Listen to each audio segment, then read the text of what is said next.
Hi, how's it in the name of Christ? What's up? It's your girl Cranky.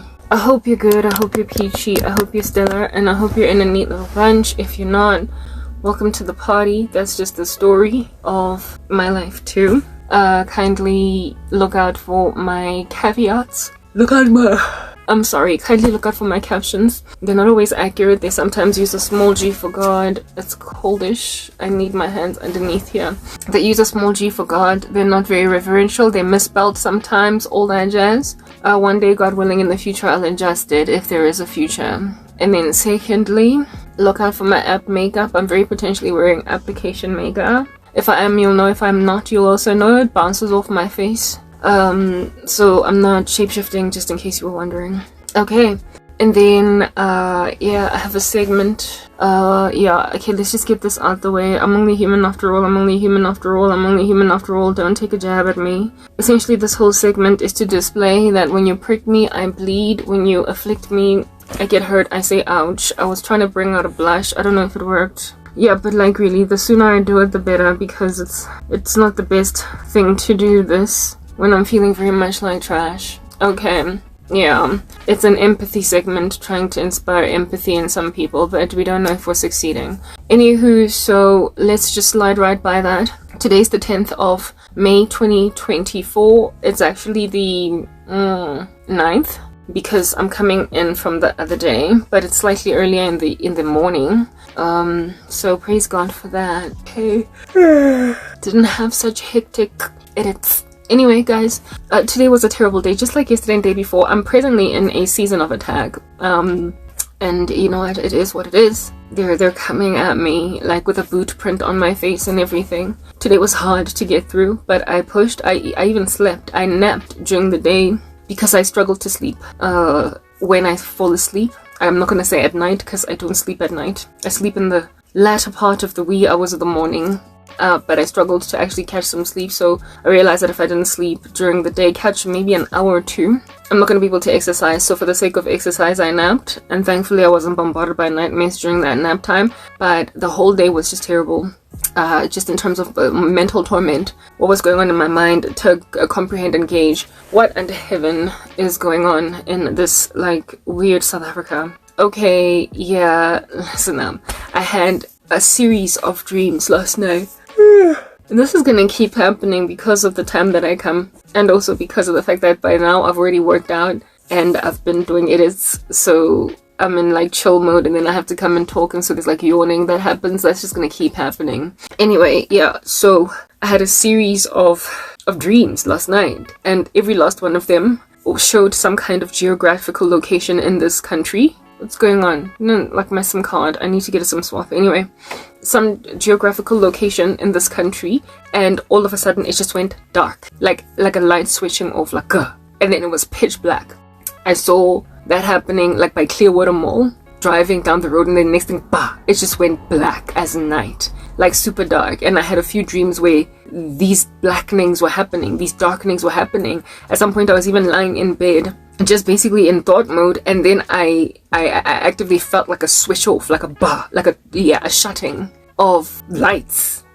South Africa, you could not have possibly anticipated that you can continue to cast so many spells on Christians, mess with Christians' lives like this in the country, and God not switch off the lights little by little, incrementally, in sections, spots of the land. This country is about to endure a severity of judgment, and I don't know what under heaven it's gonna look like. Yesterday I was speaking about how it is that we're probably at the rapture now, at the tribulation, but I also spoke about how it is that I don't like to talk about the end of the end of the end of the end, because hope deferred makes the heart sick, and sometimes what prophecies you get and what you speculate or suspect sorry, I had to say this would keep happening.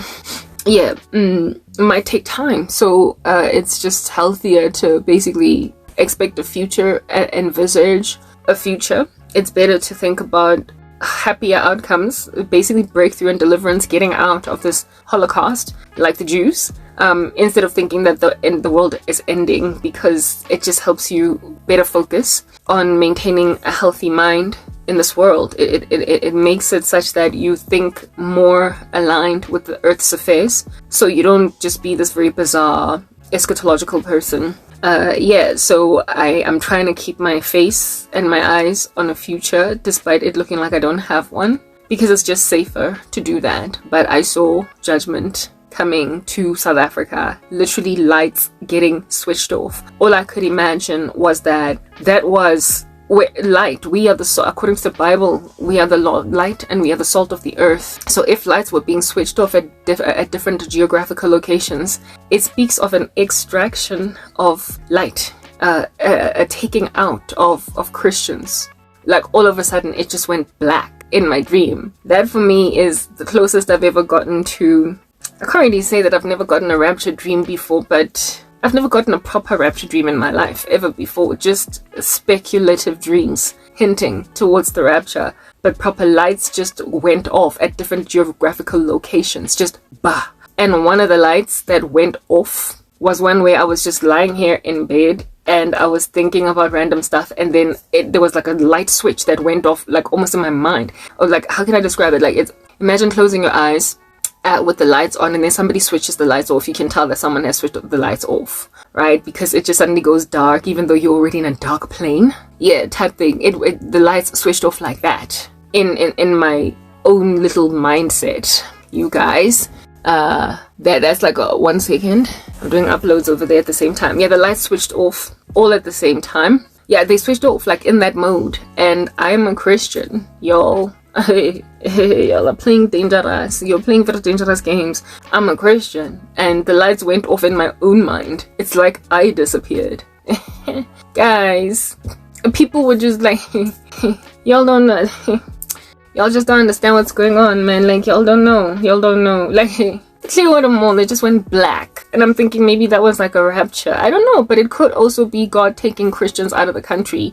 I don't know. But there is judgment coming, and it involves the switching off of lights. It's already bad. The circumstance, the status quo, the ecosystemic disturbance. But like, it's about to get real harsher. Anyway, y'all. So I just had a series of such dreams. Like, it was probably like a whole bunch of them, just very short dreams, one after the other, with lights just switching off at different geographical locations in South Africa. Y'all, like, as in, I wish the rapture would happen, y'all. Like, I do. Yes, you deserve it. You deserve a rapture, guys. Yo, Jesus Christ, help me out. Like, I'm tired today. I was so, you are exasperating. Today I was so drained, I was so exasperated, I was embittered, I was, because of all the demonic attack, the darkness, the sexual abuse, which is what I'm actually going to speak about right now. The sexual abuse, the insistent men, guys, it's just, you've just made life so nightmarish. Casting spells again on my profession, my career, like the kinds of spells that destroy a person's whole career. You're doing that with my YouTube channel, like, what? You deserve the rapture. You guys deserve the rapture. You do. You deserve the rapture. I don't know, look, whatever. But if it's not the rapture, some kind of an extraction. Anyway, look, what? I don't know, alright? I don't know what's happening. All I know is that I can't hope for the rapture only. Maybe there is a future coming, but there is definitely judgment coming to South Africa. That much is a certainty. You can't just keep going back to the drawing board, casting the same spells that you cast last year. You just can't. When I was working out, I was yesterday and today's workouts were hard. I struggled to be as energetic as I usually am because I was under attack. My body was heavy in the middle of it all, and I did not have as much stamina, but I pushed. Did not, I mean, if I don't think anybody watches my long exercise videos, but if anybody was observant of the energy levels at all, they would notice that there's a difference yesterday, probably, and today too. In today's video. Okay, so today's video would be the one where I was wearing tights. I barely ever wear tights. Usually I'm wearing long pants. Yeah, but today I wore tights underneath my knees, black tights. And yesterday I wore those Puma pants that are black and white. Yeah, the day of the Puma pants with the boofy wig. And today with the other wig, the blonde wig, the short blonde wig with the tights those 2 days, if you make an observation, since I post them so much later than when I do the work, you will notice that I'm struggling. I'm really struggling. If at all you consistently watch me in my workout videos, I tend to be very energetic, lots of smiles, but I was struggling today, but I pushed, and this was because of the demonic attack that's all up in my grow present. And the whole time, especially in today's video, you will notice that I roll my eyes a lot while I'm exercising. It's not because I'm rolling my eyes at the exercise, I'm rolling my eyes at the bombardment of demonic thoughts, the bombardment of demonic attack in my mind. And it was all licentious suggestion. Oh God, have mercy.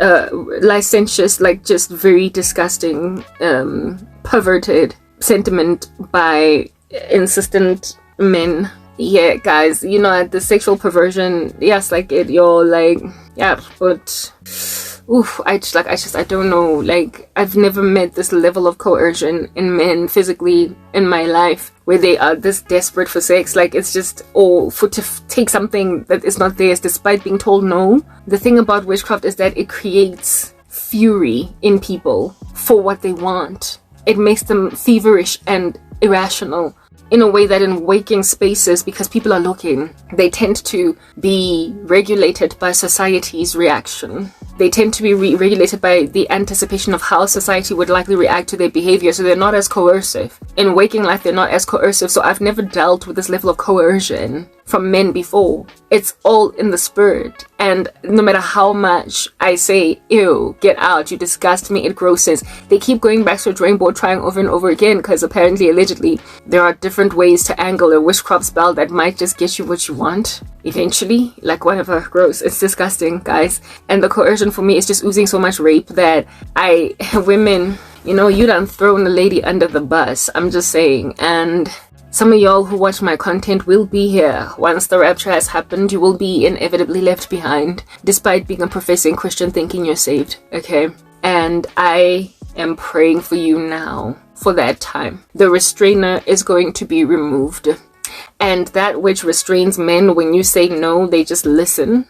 When you're like, I don't like you, dude, and they leave you alone. Those of you that have not experienced rape because you tended to live among men that were scared what society would think if they did what they wanted their most, basically, you are going to be shocked out of your minds. And I have done a video like this before describing how it is that men are going to be so incontinent in the tribulation that rape is going to be a sport done in public, and it's going to be done by people that would never have gone out like that if at all society was still thriving properly.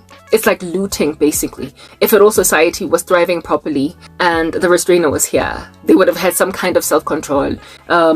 I spoke in that older school video, it's a couple of months back that I spoke about how it is that I saw in like some dreams, colleagues, like men that holler at you in the office that you're not interested in and that leave you alone, and they tend to be cool. It's just a jabu from work that was trying to wink at you, but you were not into that, and the next day he's cool. He still greets, he's collegial, he's not weird with you or whatever. Yeah, that men like those, some of them, once the rapture happens, are going to literally hunt you, search you out, knowing that they've always wanted you and you rejected them, and they would imagine that this is their opportunity to take what they want anyway, and they would then rape women that they never would have done that to if the rapture did not happen, if the restrainer did not get removed, if the chaos, if global calamity did not happen. Hey guys, y'all, God, I'm being flooded by stuff, y'all, and I don't want to hope for the rapture, because me, I don't want to be discouraged. I don't want it. It's a blessed hope, but it's very hard to wait for it, because there's no confirmation that it's happening tomorrow, you know what I mean? Anyway, so you guys know that Lesotho hat, you know? Is it Lesotho? Is it Soto? Why am I thinking Sotho? I think it's Zulu. Yeah, but young man, you know that traditional hat that has that whole shape? It's Zulu, right? Why was I thinking Lesotho? It's definitely not Lesotho, it's Zulu. Yeah, Zulu. Yeah. Zulu. Okay, now it's coming to me. It's Zulu. Why Zulu? Because the bane of South Africa's existence commenced in KwaZulu-Natal. I've done videos explaining this before. Some coven of men that have basically just thrown the country to the dogs. Anyway, so I saw a woman wearing a Zulu outfit, a traditional Zulu outfit, with that hat, okay? That had those hats of theirs. That's what's good. Yeah. Making like a hatty thing. And that hat of hers turned into I promise you, I am not lying, into a flying saucer. It turned into a flying saucer. And it turned into such a big flying saucer that it was hovering over South Africa. Y'all know that Lesotho used to be part of South Africa, right? This like, maybe that's why I was gauging Lesotho. That was a Zulu outfit, but it was over Lesotho. Lesotho is like eaten, it's like gobbled up by South Africa. Like, it became an independent state on its own. So it's its own country with its own flag and its own laws and everything. But it used to be part of South Africa. And y'all know that Lesotho is inside South Africa, right? Yeah, it's inside South Africa. You get my point. Am I speaking sense? Look, yeah, I am. Which one is just at the periphery of South Africa? Is it Botswana? It was Lesotho. Look, this thing was oozing Lesotho. It gave Lesotho in my dream. No, it wasn't a dream. It was a vision, a waking. Like, I was wide awake, and there was a Zulu outfit wearing woman, basically, sort of kind of like in Lesotho on the map of South Africa, but inside Lesotho. So it will, yeah.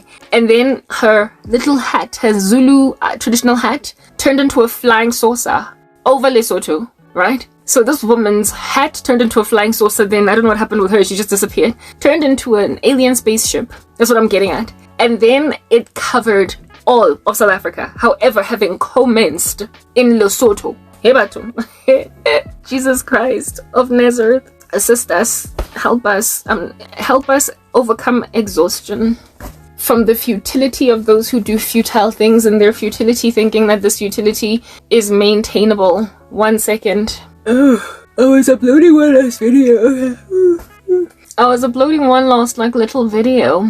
Anyway, whatever. So let me, this vision that I had earlier today, while I was just going through it and everything was really painful. This chickie in a Zulu outfit in Lesotho. So essentially, the root cause of the nation's problems caused a flying saucer over Lesotho. That's what I'm getting at. Like, this woman's Zulu hat turned into a flying saucer. The flying saucer then spread. It just got big and everything, and then covered all of South Africa. Like in the movie, thoroughly, it was exactly like in the movie Independence Day.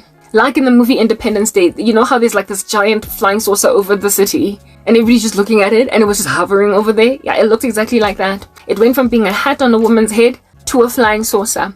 And that woman was wearing a Zulu outfit in particular. However, she was centralized in Lesotho. Me, I don't know. I can't tell you. I can't describe what I saw over there. It was a vision. I just saw it. All I'm doing is communicating what I saw. And then when I saw it, I was like, why did her head turn into a flying saucer? It was not her head. It was just her hat. Her hat. It became a flying saucer because it already almost looked like one anyway. Guys, first I get the dream with the lights going off at different geographical locations in the country.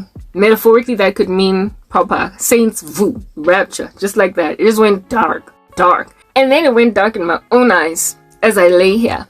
I'm a saint. Other day, hey y'all, you know what? I don't want to be one of those rapture nuts. I don't. It's broken my heart before. All this waiting, I'm sorry. Like, I'd much rather just wait for a husband and some children than this thing. But anyway, I just hurt myself with this ring. Have you guys seen the movie Charlie and the Chocolate Factory? Or read the book? You know how there's a golden ticket that Charlie gets? And all the kids get it in order to go to Mr. Willy Wonka's factory. But then only one child ultimately inherits like the whole factory type establishment thing. Yeah, the other day I was walking, it wasn't a dream, it was a vision, an open vision. I just keep having them. I was coming back from the Kishion, and I think I had a cup of tea, coffee in my hands, about to eat some breakfast and stuff. Well, lunch really, given when I eat it. Yeah, and as I was walking into the space, that I had a vision of that cup of like coffee in my hands being a golden ticket. You guys. You're in Matata. Y'all are in Matata. Like, you're in Matata. Like, you're in Matata. Yeah. You want to say Hakuna Matata? No, there's Matata. There's problems. There's Matata. There's problems, y'all. Y'all have got problems. Y'all need to repent. My coffee looked like a golden ticket for like a split second in a vision. A golden ticket. It's like I was just walking around with a golden ticket. I was just walking around with a golden ticket like I'm about to inherit Mr. Willy Wonka's chocolate factory. I'm sorry, guys, but there's only one meaning to that. There's no other meaning to that. I'm sorry. Like, I'm kaleidoscopic in the way that I think. Very full of color, animation, movie-like brain. So, of course, God uses movies to show me stuff. And y'all know how Charlie is the one child in Charlie and the Chocolate Factory who gets a golden ticket by it's like almost like happenstance. It's like this one chocolate that gets purchased, and really and truly nothing was expected to come of it, and then boom, there's like a whole golden ticket in there. The kid was poor. There was a child whose dad basically purchased like the whole neighborhood's chocolates to basically search out a golden ticket out of these chocolates. And I think it was Augustus Gloop, I stand corrected. So basically plans were made to make sure that these kids find themselves in a position to get a golden ticket. And Charlie was the only one that was poor, and he wanted a golden ticket, but it didn't happen. They didn't even have money to buy him chocolate, but one day Grandma George or Grandpa Georgina made a decision to just buy Charlie a chocolate just for fun, and ooh, there was a golden ticket in there. So I mean, that's like a providentially placed golden ticket in the meek that inherit the earth and delight themselves in abundant peace. And the one child who had the lowliest chance of winning this race that Mr. Willy Wonka was starting became the one to win in the end. Charlie became the one to inherit the inheritance, to get the chocolate factory. He got heaven. Charlie got heaven, even though he was the one that was least likely to get it. Y'all, God takes the weak things of the world to shame the strong and the foolish to shame the wise. I was walking around with a golden ticket, and yeah, I do the interpretation. I don't know, y'all. I don't know. Do the interpretation yourselves, like proper. I just get these visions. I just get them, all right? And sometimes there is dreams. I just get them. And there's a lot. The thing is, I'm spiritually very pumped up. There's a lot of, I see and hear a lot every day, all day.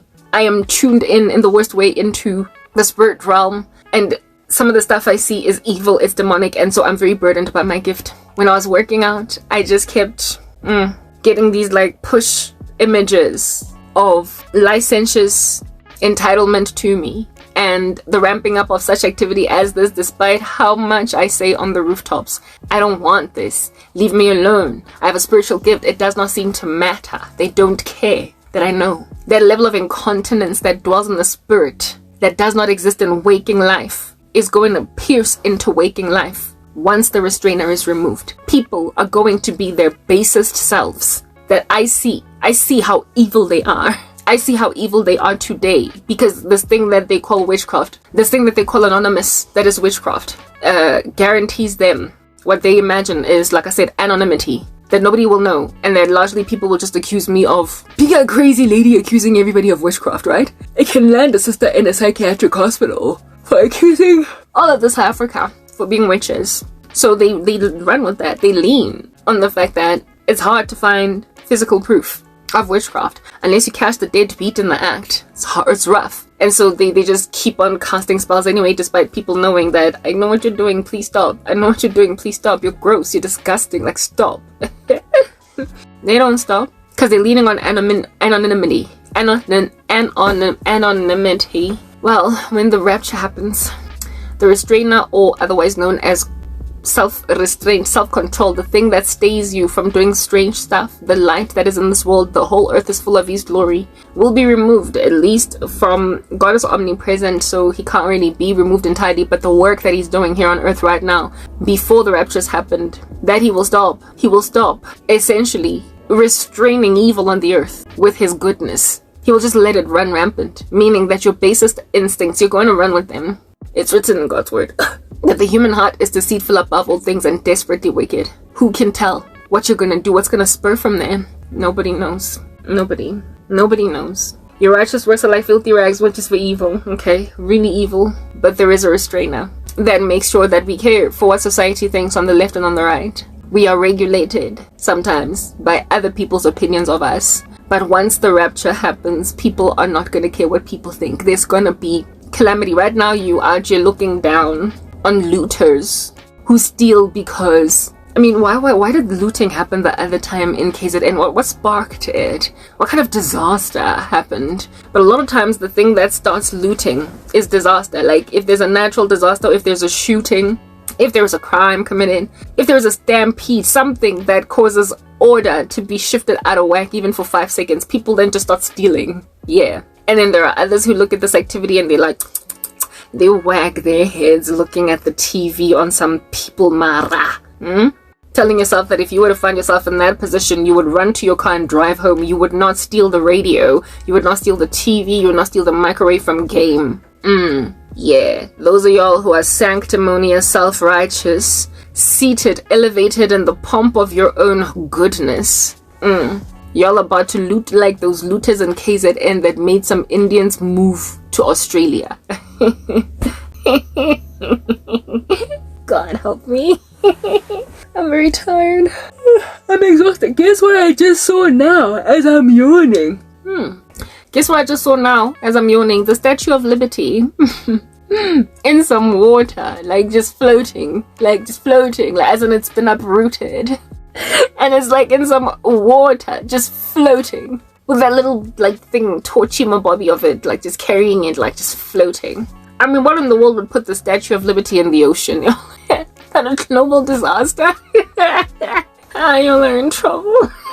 Ooh. I just had another vision now. Yes, like Joel, I'm sorry. I just feel like God is confirming even as I speak to you. I saw a lighthouse. You know the one that you find at the beach? Dead. Like as in not emitting light. Like black, like pitch dark. Just chilling there, abandoned, with no light coming out of it. I just saw that now. Like these things are just coming to me as a lighthouse, pitch black. Oh, guys, I apologize. I'm sorry that you thought that this here was Nightmare on Elm Street and you're Freddy Krueger and you're gonna just keep hopping around in the streets on some I'm here, I see you, and I'm gonna eat you. Whoa, like you thought you could just terrify the earth with your sorcery. Lighthouse being off at the beach. It's Christians gone. It's there being no light in the earth anymore. It's there being nothing to navigate you anymore. And it's also God.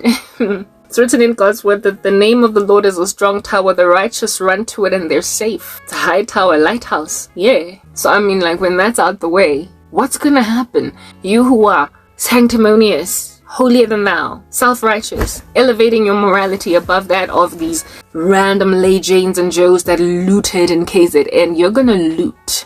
But instead of the microwave and the television, you're gonna loot human bodies. You're gonna loot women. There are men that are going to rape girls that they've always liked, that said no to them, that they were cordial to after saying no. So essentially, he was mature about it. He was mature. He just took it. I like Karabo. She doesn't like me back, but it's cool. Karabo, how you doing today, girl? Now I'm cool. Alright, cool. Yeah. Men like those are gonna just have their way with women. I had a dream like that months ago. I did a video explaining. I've got a lot of videos in my YouTube channel that describe things that are gonna happen both in the tribulation and in the beginning of the millennial reign of the Lord Jesus Christ. And I have basically archived them. They're available. They're public, right? I've just left them, but I've stopped talking about them because I've just started to focus on living.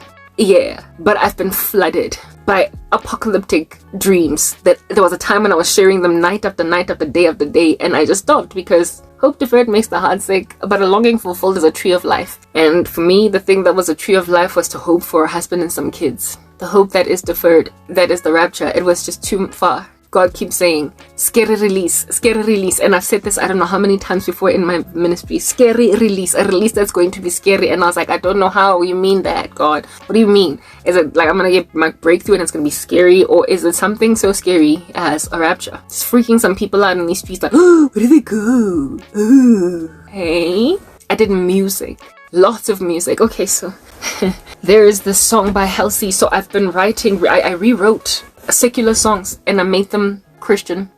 And one of the songs that I rewrote was Halsey's Without You. Yeah. Found you when your heart was broke. Yeah. And yeah, until it overflowed. Yeah. And that song has not stopped ringing in my mind. Not the Halsey version, my version. It has not stopped ringing in my mind for months, because the biggest torment on me is affliction by men. I spoke about it yesterday, how it is that if I just got my life back together, financially at least, I will stop getting harassed by these scavengers who do what they do precisely because of the lowly position that I'm in. I don't even need to get a husband or be fully restored, just be financially okay, because it is my weakness in this material regard that is making them scavengers. They feel as if though they can just keep on waving that card to get access to me, and nothing I say makes them stop. So I've been mourning, saying, God, just give me money, give me an ability to make my own money, to be independent, so deadbeat no-brainers that think they're in a position to serve my interests can realize that I've got my own now. Yeah, it is the bane of my existence. Something that I'm gonna touch on towards the end of this conversation. One-sided. That song is about that kind of ridiculous persistence by disgusting men to take women that don't belong to them. The one that I rewrote, I can't remember the lyrics. I know I'm not about to go to the car and get the lyric sheet. I am not about to do that like proper. I'm just going to be shuffling. Plus I've locked the gate. There's like a series of like robberies that have happened in this neighborhood, so I don't really want to be outside, but I will try and remember as best as possible what I wrote in that song. My version of it was about men or a man that impoverishes women that he might orchestrate, or that they might orchestrate their rescue. Essentially a Hegelian dialectic type of buffoon. A man that insists that a woman be super duper califragilisticexpialidocious poor, so he can be the only one buying her bread. When I was exercising, that's one of the flash visions I got of some deadbeat that has held a woman hostage in black magic. Do you understand? Can't get out. The woman knows her husband is involved in black magic. But like, you're married to him now. You don't have anywhere to go. You don't have your own money. You don't have a job. So all you're going to do is just shut up and basically accept a satanic husband that can do as he wills in this environment because he's the one buying your bread. You're dealing with Ike Turner like no man's business. A woman that is just stranded under a psychopathic, narcissistic man that is going to be literally casting spells on her every second week. And even though she knows, he don't care. I had a vision of basically being trapped in a marriage like that. And it wasn't of me, but of this one woman that wrote me in on my email saying, Karabo, please pray for me. My husband is involved in black magic and it is depressing the living daylights out of me. Even my children are worried and I can't even get out. I'm stranded because it's not even an option for me to leave because I have nowhere to go. I don't have money. I don't have a job. I am dependent on him. All I could think was that is the worst thing that could ever happen to me. That is the thing that I fear the most. And I had a vision of that woman, however, her image being impressed on my face. Kankane, like somebody just grabbing a cake and smearing your face with it. Yeah, you're gonna be that woman married to some satanic beast that's busy with you. But you're not gonna be able to go anywhere because you have nothing to your name. That's why I kept rolling my eyes while I was working out. Guys, yo. The Halsey song, the remake, my version, I'll try as best as possible to remember, okay? It went a little something along the lines of found Christ when my heart was broke, then built my soul until it found Christ when my heart was broke. Yeah, found Christ when my heart was broke. Found Christ when my heart was broke. Then built your soul until it overflowed. You took it too far to hold me close. I was afraid to leave you on your own. Speaking about basically a woman that is interested in a man's salvation, but then he doesn't come around. He just never gets saved. Found Christ when your heart was broke. Yeah, guys, I just had another vision now, like proper. The Sam Smith song, You and Me, we had a vow. Let me just get to this point now, okay? The first one first, and then I'll explain the Sam Smith and what that means. Alright, So the lyrics went, found Christ when my heart was broke, then built your heart or something until it overflowed. I took it so far to bring you close to God. I was afraid to leave you on your own without God. I said that Christ will catch you if you fall, and if they laugh, forget them all. But then you put me on your knees, made me grovel at your feet just so you could orchestrate my release. Yeah.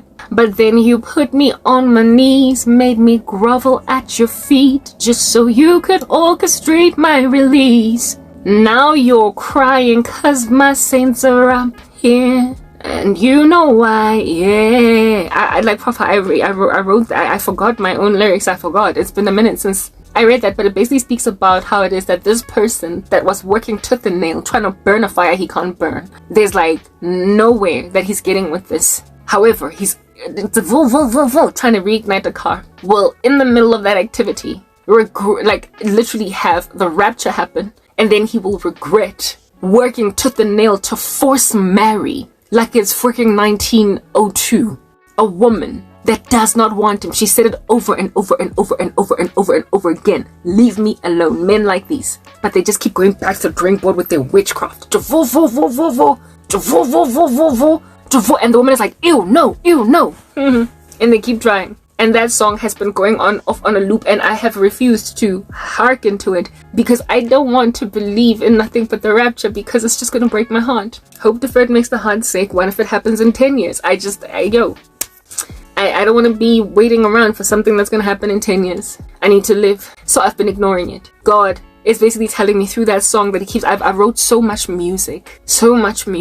Yet that's the one that I hear almost every single day, God reverberating it to me. He's telling me, while they're busy trying to reignite an engine that is not ever going to start, my bride will get taken out of here. Trying.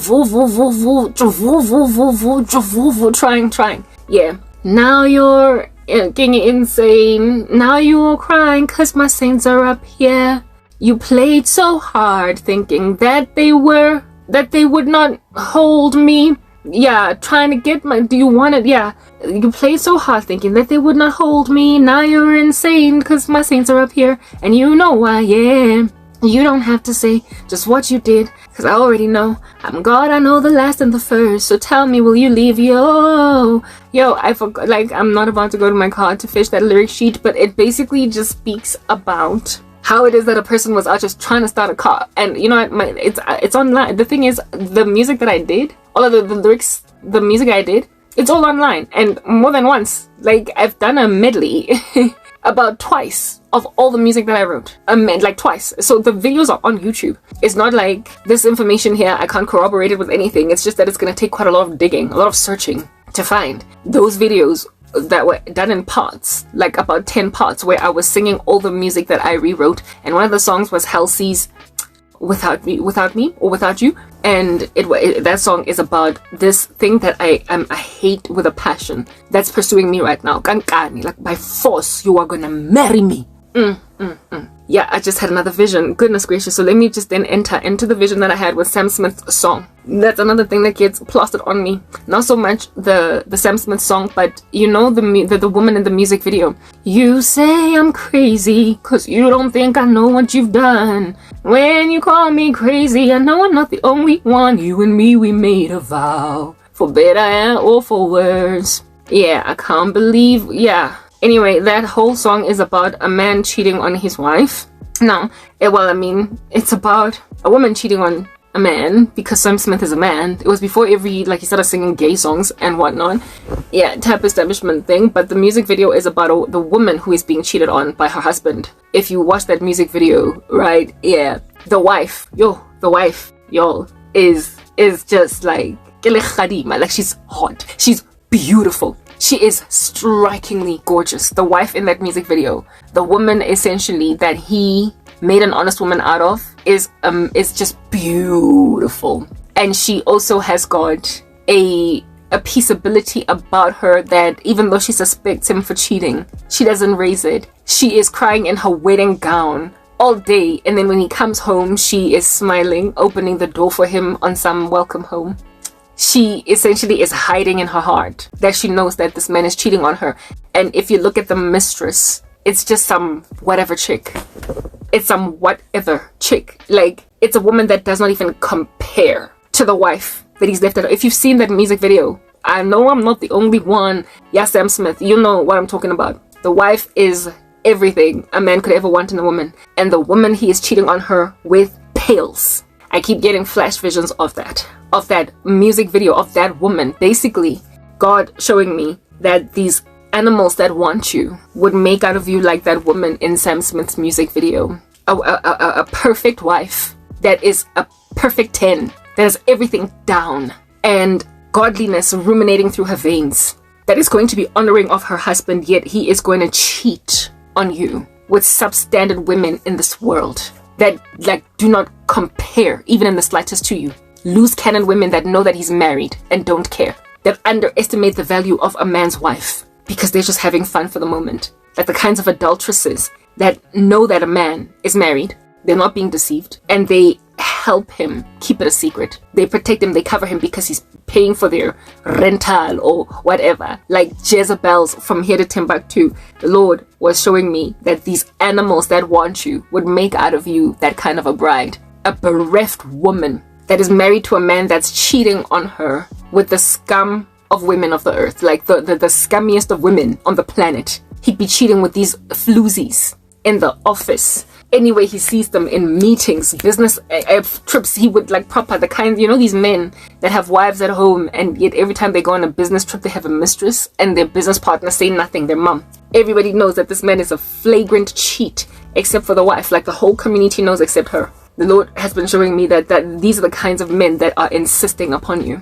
They are prolific, promiscuous today. They're sleeping around today. Some of them had sex just last week, and yet they want to come and grab a woman that's been chased for 13 years. And just make her a wife, claiming that they're Christian, and then make out of you a woman that is being cheated on with all of the harlots of Johannesburg. That kind of deception slipping into your direct messages on Facebook, deceiving you into believing that he's of God. However, you will know that even in that music video, yeah, Sam Smith, the woman is a housewife, and she's living in cush, like opulence. This man is well off, and he has given her a well-off lifestyle. And I guess that makes it feasible then for him, gives him a ticket to perform some of the grandest abominations on the planet against this woman after waiting for 13 years and counting on God. And then I end up with a man like that. Yo, guys, I would die inside or I'd commit murder. I don't know, one of the two. Like, I did not just wait on God to end up being cheated on with some office harlot, some chick that's out here sleeping with all the GMs, the SMs, all the executives, anything to get ahead. A woman likely younger than me by like 10, 15 years, seeing as I'm like 39 going on 40. But hey, she's ambitious. She's got to be the new senior manager next month, and she's prepared to have sexual relations with your husband to get there. Your husband. I spoke about how some of these women find themselves, who are married to such men as these, in the position of Janet Jackson and Why'd I Get Married? You're HIV positive in a marriage. What? And then you find out that your husband is gay. Guys, yes, then I'm sorry. I asked for protection from all the harlotry that can ever dwell in men in this world. I came to Christ on time, okay? And I asked God to protect me from the myriad, the permutation of outcomes that could be my life after marrying a bad man. And I guess that's why I'm still single after 13 years. And then me, I'm gonna get taken up by some wealthy dude that's gonna make out of me a bereaved wife that's acting like she doesn't know her man is cheating. Cause where you gonna go, Karabo? Are you gonna go back to sleeping in that deadbeat shack at the back of your mom's house? Cause look at the house you have now. I would rather stay in the shack. Like, yo, guys, yo, ooh. Like, I can just, like, I feel like I would kill if that was my life. Like, proper. I did not just go through so much trauma to end up with a man that's going to have no regard for my heart. I apologize, but you see, they want me. They're insisting. The amount of witchcraft. You guys, the amount of sorcery. The other vision that I just had now was of False and Simi's Soldier. You know that Soldier song? Soldier go, soldier come, soldier do what you want. I've even done a video expanding on that phenomenon using that song because God rang it in my mind to help me understand the level of coercion, the force that these men insist on taking you.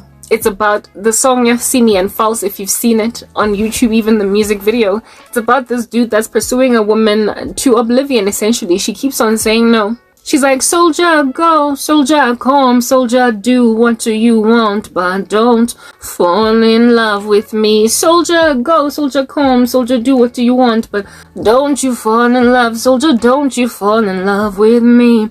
She's rejecting him. She's telling him I don't want him. She's like, I see this man, oh, last December, he won't come over. Say, what is the matter? Yeah, she's basically saying that this man is pursuing her by force. She tells her mama tells her papa, oh, see me, see wala. She's saying that, see me keeps saying no, like I don't want him. But this guy's like, no, I don't care. And at some point, False's lyrics, right? He's like, you will stand at attention. He's basically like the soldier man that is saying that you will stand and pay attention when I speak, and I want you. And this here, no one throw man from this romance, only coup d'etat. Only no one throw man again. No one throw man from this romance. You will basically be mine, only good coup d'etat. There's no escape. He basically saying nobody is going to throw me as a man out of this romance, only coup d'etat. I'm just going to take you by force. He's following Simi around at her job where she works as a teacher, and he keeps telling her nobody's gonna throw me away from this romance. This here is a coup. It's funny in the music video when you watch it, but when you think about the implications of it spiritually, when a man is insisting upon you with korobela, just like determined, and he's telling you nobody's gonna throw me as a man out of this romance, only coup d'etat. This is a man that's by any means necessary going to take you as a wife, meaning that any guy that pursues you, he will bewitch them out the way. You will literally live in a horror nightmare. Do you understand? If you don't have Christ, you have no protection against men like these, and they're all over this country, all over this world. A man that will thoroughly, I just had yet another vision, Bambi, the music video to Dena, Bambi. A man that will thoroughly throw away everything that comes into your life to make sure that he's the only one that's pursuing you. It'll be dry, do you understand? The eerie, creepy stuff that happens to women's lives that are in this kind of line of fire. You go from being pursued by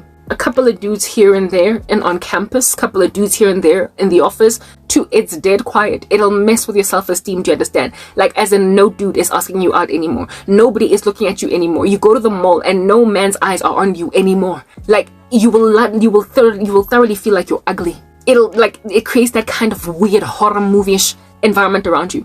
No man will want you, and it'll be day and night. It'll literally be day and night, where it is that yesterday 4 dudes were asking you out on campus, and today they don't even want to look you in the eye. That level of spiritual manipulation, that's a coup. No one throw man from this romance, only coup d'etat. And then should one decide to slide into your direct messages anyway, all of a sudden they're going to go awry on you. Somewhere along the way they're going to be rude, or they are going to be unresponsive, or they are going to start out liking you and then just break off. They will ghost you. Yo, dudes, like, I have seen flames, yes, like that. You will be ghosted. Something will ward them off. Dare you then rock up and say, I've got a boyfriend, I've got a fiance, Hashem. The person might even end up dying. That's what these people do. He tells you, and the spirit realm, that no one throws me as a man from this romance, only coup d'etat. When you don't have Jesus, what the heck, guys? Like, proper. When you don't have Christ, you are subjugated to the tyranny of saying no to some animal that unless he passes away, you won't come free. Unless he dies, you will not come free from his clutch. And if you attract 2, 3, 4, 5 of them, 7, just like it. I feel sorry. I feel so bad for pretty girls. I do. Why do you think there's such an epidemic in the black community of black women not getting married? 35 single, 40 single, 45 single. What? No true for what? No one throw man from this romance, only coup d'etat. Soldier go, soldier come. He will have you by fire, by force. I am being held onto by some animal from America, my ex-boyfriend, some dudes I rejected in the past. Guys, it's ridiculous. And for me, it's like, but I'm yours, God. And the Lord is like, this here is a strong delusion, but I'm using you to help people understand just how bad the epidemic of sorcery is. It's not coincidence or happenstance that marriage rates among black women ever since the days of apartheid have significantly declined. Like, black women were getting married In apartheid, the hard times, men were struggling to make ends meet, and yet they made women honest. And yet in the 21st century, where everybody has a little bit more money, ain't nobody getting married? It's cause witchcraft has skyrocketed. Ex-boyfriend feels entitled to you and will hold on to you for dear life until you turn 40, having never been married. Like Karabo, holding on to you for dear, dear, dear life. Jadena in Bambi is this dude that is out your gate crashing a wedding, trying to stop it, block it, of his ex-girlfriend. Bambi, Bambi, ba, my dear, my dear, my dear. What are you gonna do when you've got false in your life, the proverbial version? What are you gonna do when you've got Jadena in your life, the proverbial version? What are you gonna do when you've got some dude that's gonna insist on marrying you as a really great woman, as a godly wife that is a good thing, that excels above them all, and yet cheats on you with office sleazes, floozies? What are you gonna do as a woman that marries either a virgin or having been celibate for years and still gets HIV in a marriage? What are you going to do about that? There is no one that's going to protect you from that, guys, except Jesus. Yeah, guys, this witchcraft stuff is I know, it's bad, yo. It's bad. And Abali, see me, see wala. She doesn't want him, but they don't care. They don't care. No matter how much I highlight that, I find it disgusting. I've had a dude slap me with Korobela after I had a whole lengthy conversation with him about my hatred of it. And he was a kid, so I thought that maybe he looked up to me as a role model. But he was experimental, trying to see if he can't bank an older girl. Ooh, guys, like an old bro, like a bro. Ooh, wait, king, like proper. Ooh, the stuff these guys do, like, oh, yo, And the sad thing is, most women are just not in Christ. But you see, it doesn't go one way. That's what I'm getting at, which is the point that I'm trying to make here. Y'all, if the rapture doesn't happen, then I guess a future is what we look forward to. Then you will see what happens when a woman holds fast to Jesus. She gets protected from that level of rubbish. So far, I have been salvaged from marrying a coercive, narcissistic, satanic freak into gaslighting me when I bust him doing sorcery, when I dream about him, given that my spiritual gifting is so active. Yo, this guy would gaslight me. He would make me sound crazy. He would call doctors and nurses on me. He would get me put on meds, y'all. Like, with the amount of dreams I get, yo, I'd be sleeping next to the dude I keep on seeing as a demon in my dreams. And then he would send me to a psychiatric hospital for finding out. Yes, like it. But yes, like there was a woman like that I met once in the past who, hey guys, kept on getting checked into a psychiatric hospital every time after her husband cheated on her because she lost her mind. And he was the one to drop her off when she was in that hysteria. Ooh. Yes, like it. But like I couldn't get it. I couldn't understand. She was in a frenzy that put her in hospital, and he was the one that dropped her off at the hospital for doctors to deal with her mental illness induced by him. What is the point of getting married if that's going to be you? Situation so bad that you gotta get checked into hospital because a man is messing with your mind that badly. Ooh, I apologize, but that's the kind of stuff that's pursuing me. They feel entitled. They're pleasure seeking. That's what it's written about them in 2 Timothy 3. Pleasure seeking, lovers of pleasure rather than lovers of God, having a form of godliness but denying the power thereof. They're not interested in Christ. They're interested in sex, in a fetish, sleeping with a woman that's been celibate for 13 years. That is what they're interested in. And so they keep on going back to the drawing board, gambling with sorcery, trying to see if maybe this next spell won't work. Like, I apologize, I'm sorry.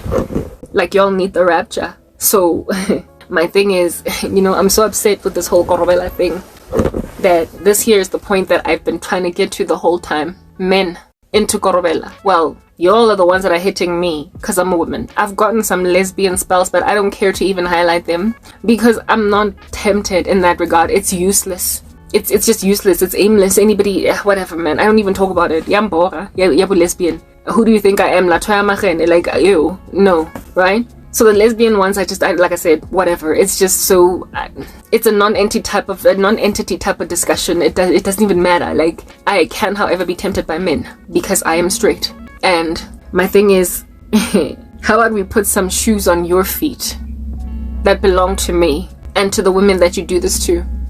Just imagine this. We live in South Africa, witchcraft central. Everybody flying around in these streets on a broom, like headless chickens cackling around, bewitching everybody, spiking everyone's drinks. People are crazy, flying over the cuckoo's nest. People in this crazy have lost their minds. Do you understand? Yeah. Nutbags sitting next to you as colleagues, bewitching every new staff member because they want to be number one. That's South Africa. That's South Africa. Decimating the economy, but they don't care because they think that they're gonna get to be the only ones shielded from their own destructive force because they think they're God. That's the country. So, I mean, men, you've got to know that you're not the only ones waving magic wands, right? Given that the country looks like that. I personally am a victim of a myriad of witches, male and female alike.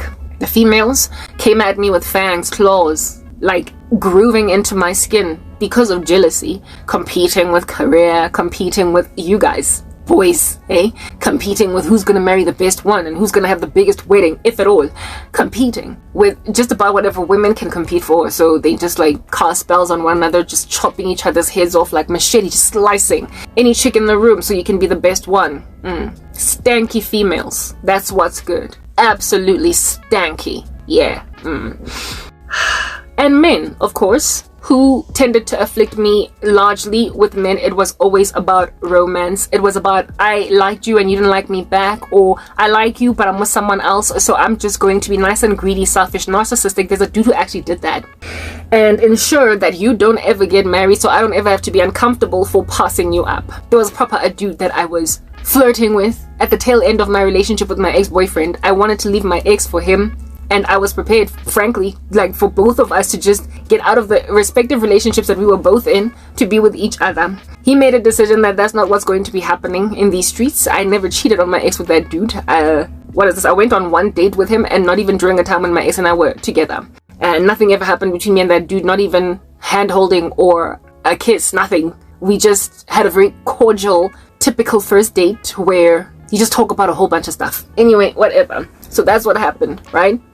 My ex was always on hot water throughout the relationship, so let's just put that out there. He was irresponsible, didn't make sense for me, he had to be left. So it is no wonder my eyes were like a periscope out here peeping out to see what else is on the horizon. And I met a dude from MTN that used to work for my company that I really, really liked, and I was prepared to basically just kind of, kick this okie to the curb to be with him. And he appeared also just kind of toggling with the idea of leaving his woman for me, the two of us, just going to the sunset. Yeah. And then he decided that, no, I'm gonna stick with where I'm at. And I was like, okay, cool, but you're not gonna string me along. That's what's good. You're not going to keep on hollering at me, taking me out on dates. We're not doing this. I made a decision to distance myself. And after I distanced myself, this little buffoon made a decision that I don't get to have feelings for you and you marry somebody else. Dude, but then you are with your woman, and he eventually, years later, married that chick. So he wanted me to just sit, like these animal men that have mistresses. I actually had a friend that was like that back in the day. They've got young mistresses, women in their 20s, that are yet to be wed off married. They're yet to have children. Perfectly viable, marriable woman. Fertile, childbearing years. And then you have a many-year relationship with a married man. I knew a woman that was 24, no children, and she had a many-year-long relationship with a married man and gave him a child. She gave him a child. There was also another woman that I met. When I met her, she was 25. We were slightly younger than her, maybe like 21. That's how old we were. And she was having an affair with an older white man. And he was paying her way and everything. And this chick was 25. So, I mean, she's young, but she's not that young. She's young, but she's not that young. At 25, girl, you better be single. That some 28-year-old guy, 30-year-old guy will rock up and be like, hey, I like you. Let's get married. Why are you wasting your years on a married man? She ended up getting married. Years later, my cousin came to me. She was like, oh, sister girl got married. I was like, oh, good for her. She was supposed to do that in the first place. So I guess she's one of those that dodged the bullet, which is also another thing that disquiets me. It's all the bad girls that get the husbands, but let them go. Okay? That level of bizarre activity going on in the mind of a woman, I don't understand it. But when a man insists on making that out of you, like the dumb women that allow themselves to be 23, 24 years old, childbearing years, no children, clean slate, could go and marry your 28-year-old boyfriend, and the two of y'all start a legacy, and then you decide to just kind of stick around in a long-term relationship, like he's a boyfriend, with some dude in his late 30s going on his 40s, and then decide to give him a child while you're still in your 20s. Yes, like it. IGO, guys. That's the stuff of desperate women. That's the kind of thing that if a 35-year-old woman did it, or a woman that is 40, I could be like, hey, maybe she was looking at her biological clock. But when you are like 23, 24, what are you doing? Yeah, well, this little buffoon, I was 26. I was 20, like just a spring chicken at 26. And he was expecting me to accept being his place freaking holder side chick. Because he liked me so much, but he was torn. He was in love with these two chicks. He didn't know which one to pick. But since this one was around for much longer, she's going to be Mady and I'm going to be the side piece. He thoroughly had that level of narcissistic intention where I was concerned. I'm smart. I've always been smart. Christianity only made me wise. And I was like, oh, there's a crazy dog in the room and it's barking. It thinks that I'm going to sit around.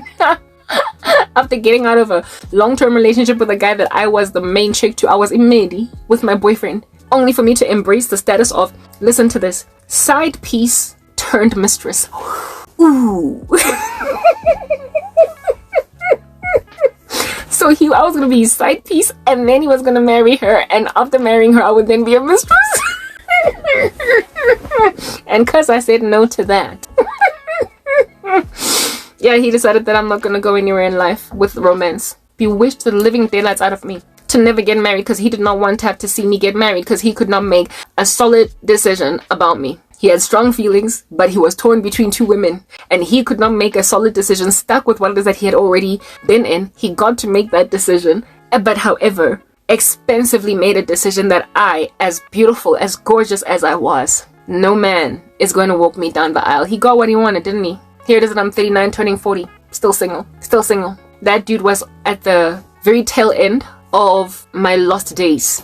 I got saved shortly after that stupid nonsense. And when then I gave my life to Christ, that's when I prayed away all that rubbish. I was like, hey God, lama tota ya hlanya. I was like, Jesus, these men are crazy.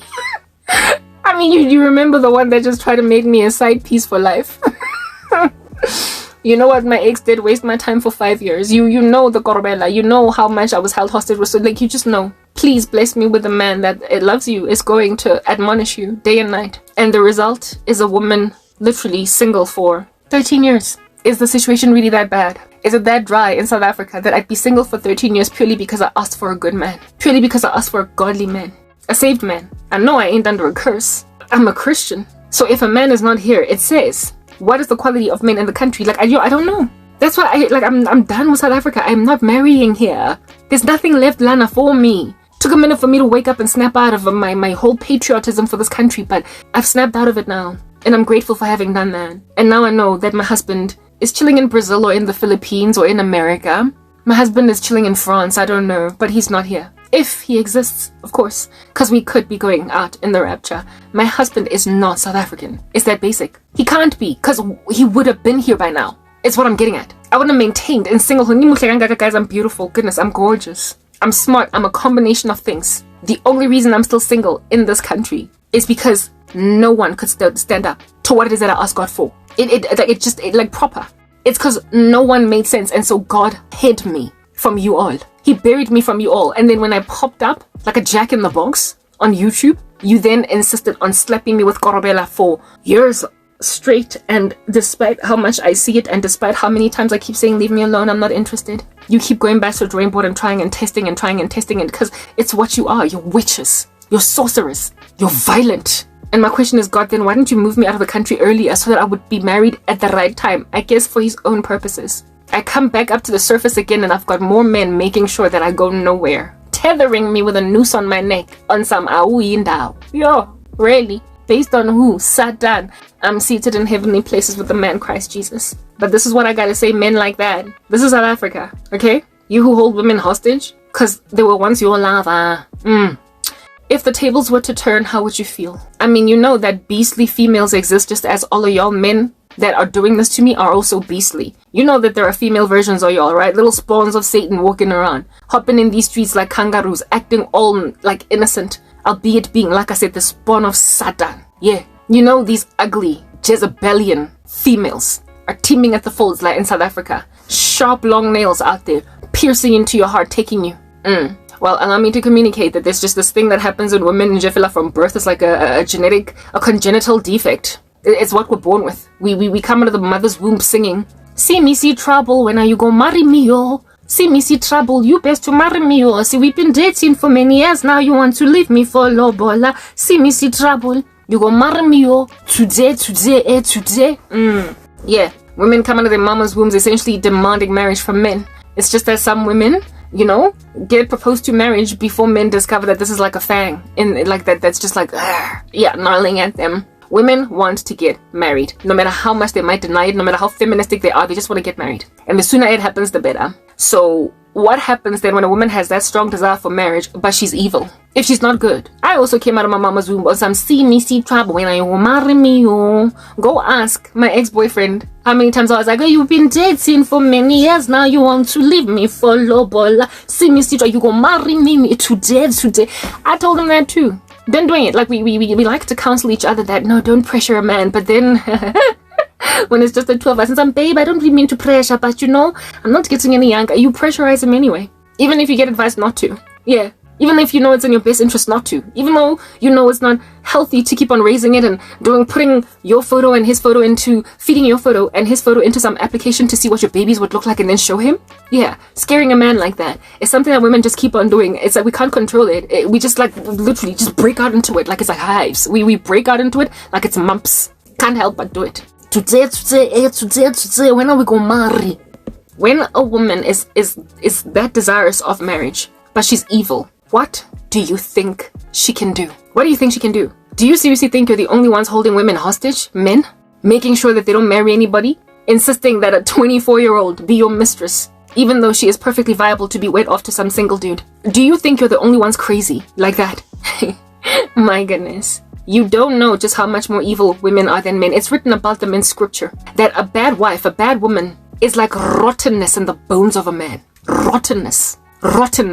So she destroys him from the core. She is more destructive than he ever can be to her. Delilah destroyed Samson. Jezebel destroyed Ahab. The power of a wicked woman is excruciating. And so when you are as evil as you are, gangstrosities, insisting that you're going to marry Karabo Korobela, is it not because you are essentially manifesting beef, grief, irritation from having married exactly what you are? All these men that want me that are either divorced or married want to leave their wives.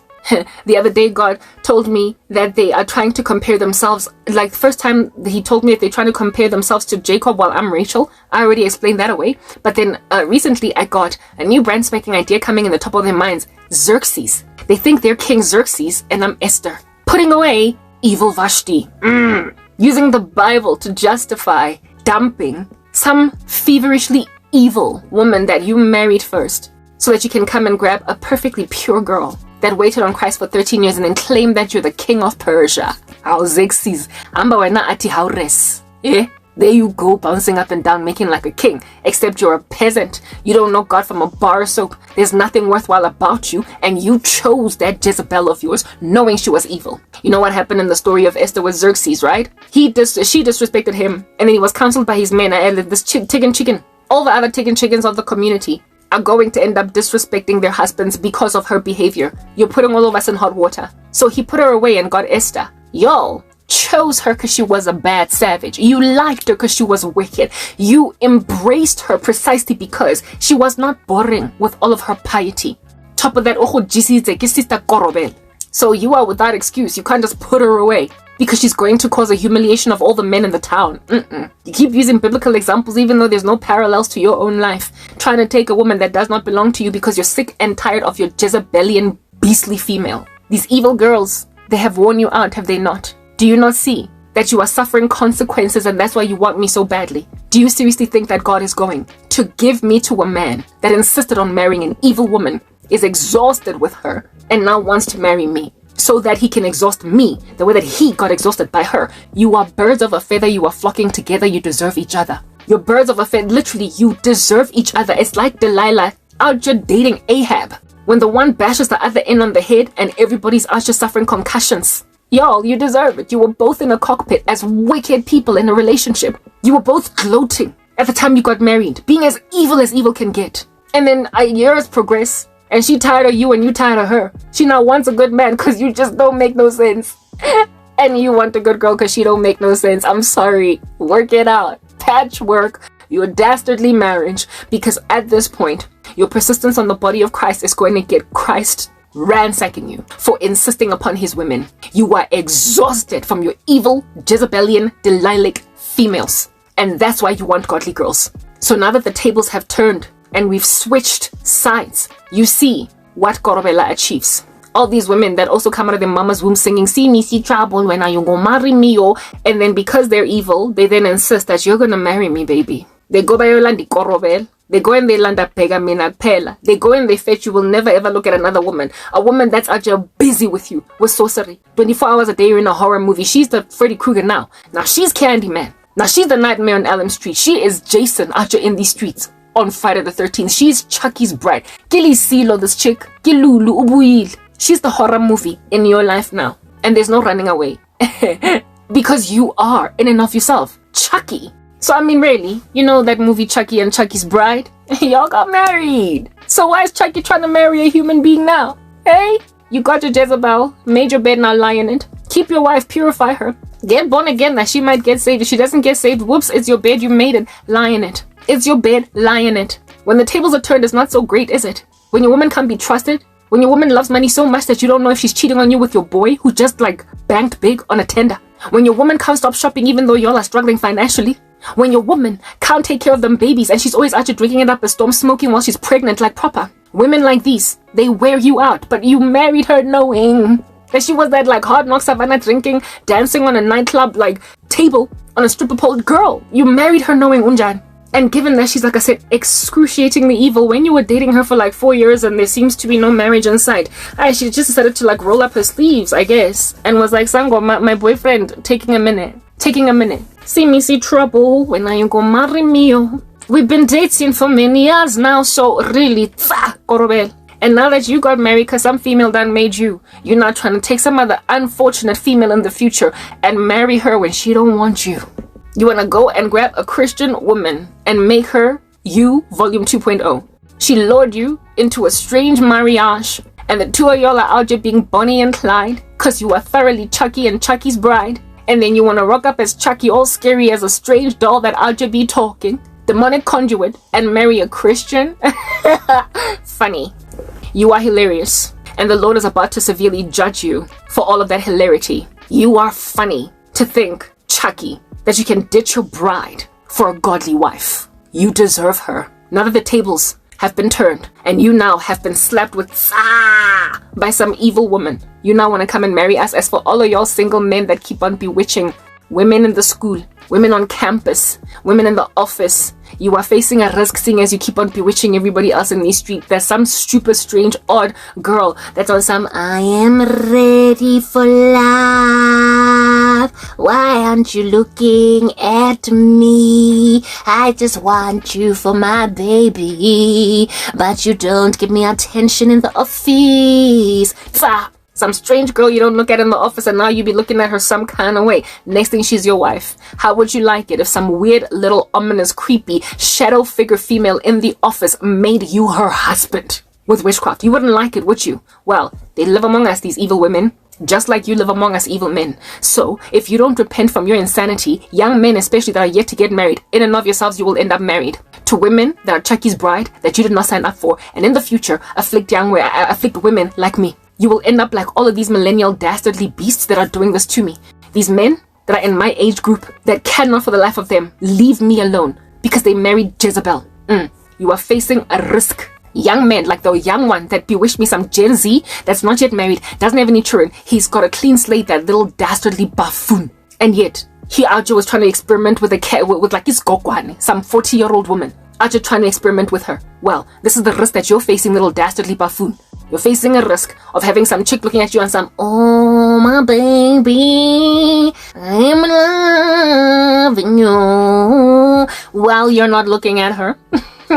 And then next thing you are just hollering at a sister. Next thing you are just buying a ring for a sister. Next thing she are just walking down the aisle for you. And then next thing you are just wondering, why did I marry this fool? You are literally facing exactly what these millennial buffoons did. So do a better thing. Repent and stop bewitching strangers online with Korobela. Women you meet on campus with Korobela, because you will inevitably marry some strange little female that's also a Satanist that is going to make sure that you're going to be her husband just as much as you are making sure that people are your wives when they don't want you. Don't say I didn't warn you. I'm signing out in Christ's name, Cran K. I hope the rapture happens. Peace.